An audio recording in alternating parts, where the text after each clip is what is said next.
మీలో చాలా మందికి ఆల్రెడీ తెలిసే ఉంటుంది. జనరల్గా మోడీ గారిని ముస్లింలు హేట్ చేస్తారు. చాలామంది ముస్లింలు బీజేపీకి ఓటు వేయడానికి ఇష్టపడరు.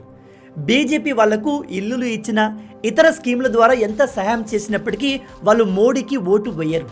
ఈ విషయాన్ని చాలా వీడియోస్లో వాళ్ళే స్వయంగా చెప్పారు. अच्छा आप जैसे आपके अगर लोगों की बात करूँ मैं, मुसलमान लोगों को मिल रहा है लड़की बहन योजना, तो सबको मिल रहा है, सबके लिए लेकिन उसके बाद भी सपोर्ट जो है वो उधर को है। కానీ ఒక ముస్లిం వర్గం ఉంది. వాళ్ళకి మోడీ అంటే ఎంతో అభిమానం. వాళ్ళు మోడీని ఎంతగానో సపోర్ట్ చేస్తారు. అదే పస్మందా ముస్లిం గ్రూప్. ఇక్కడ పస్మందా ముస్లిం అంటే ఎవరో తెలుసుకునే ముందు మనం ఇస్లాం మతంలో ఉన్న క్యాస్ట్ గురించి తెలుసుకోవాలి. డిసెంబర్ 2019 గుజరాత్లోని గాంధీధామ్ ప్రాంతంలో ఒక ముస్లిం అబ్బాయి పఠానీ సూట్ వేసుకుని ఒక షాప్లో టీ తాగుతున్నాడు. సడన్గా అక్కడికి ఇద్దరు ముస్లిం యువకులు బైక్ మీద వచ్చి ఆ అబ్బాయితో